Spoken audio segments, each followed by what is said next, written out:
بسم الله الرحمن الرحيم. لا أقسم بيوم القيامة ولا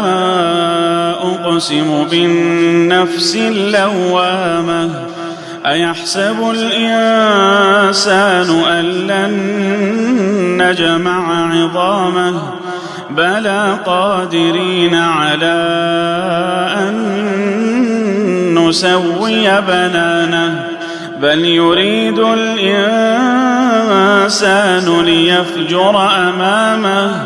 يسأل أيان يوم القيامة فإذا برق البصر وخسف القمر وجمع الشمس والقمر يقول الإنسان يومئذ أين المفر كلا لا وزر إلى ربك يومئذ المستقر ينبأ الإنسان يومئذ بما قدم وأخر بل الإنسان على نفسه بصيرة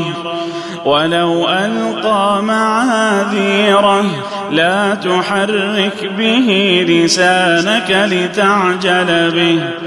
إن علينا جمعه وقرآنه فإذا قرأناه فاتبع قرآنه ثم إن علينا بيانه كلا بل تحبون العاجلة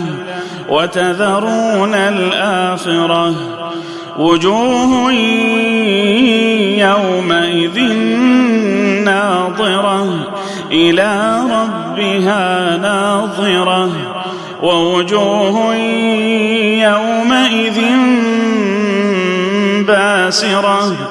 تظن أن يفعل بها فاقرة كلا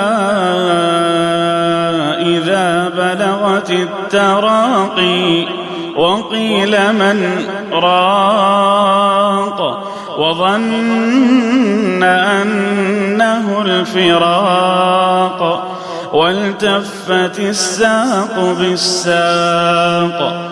إلى ربك يومئذ المساق فلا صدق ولا صلى ولكن كذب وتولى ثم ذهب إلى أهله يتمطى أولى لك فأولى ثم أولى لك فأولى أيحسب الإنسان أن يترك سدى